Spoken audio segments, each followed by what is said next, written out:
La faula va, la faula ve, i dels 40 sèniors, la Roser Capdevila, us explicaré. Atenció, pregunta. Quines són les 3 nenes més famoses de la literatura infantil i juvenil?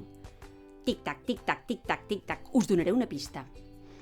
Són protagonistes de 1000 històries. Han donat la volta al món i fins i tot han saltat a la pantalla. Ring!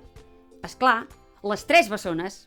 Però la seva autora i il·lustradora Roser Capdevila és molt més que tot això i us en faré 5 cèntims. Quan era menuda, la Roser vivia entre 2 mons, un de més fosc i avorrit marcat per la postguerra i l'altre més alegre i lluminós, imaginant ser artista. Això ho explica molt bé en el seu llibre La nena que volia dibuixar. Així que pot, estudia Belles Arts i cap als anys 80 comença a escriure i il·lustrar llibres infantils.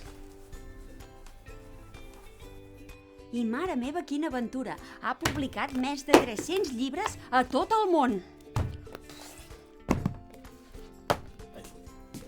Molts dels seus personatges han arribat lluny, però sens dubte, unes de les més viatgeres són les 3 bessones, que han sortit a la petita pantalla en 158 països.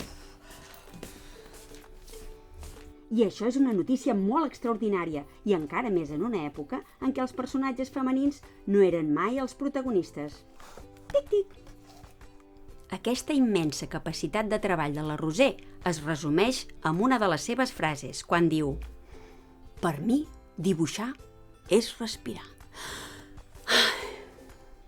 Atenció, pregunta. Quina és l'autora catalana que ha rebut un fotimer de reconeixements, medalles, de premis i a més és l'autora catalana més vegades traduïda? Ring! Doncs esclar, la Roser Capdevila! Sí! Visca! Visca! Ui! I catacric, catacrac, la faula i els 40 sèniors que el cor ens han robat.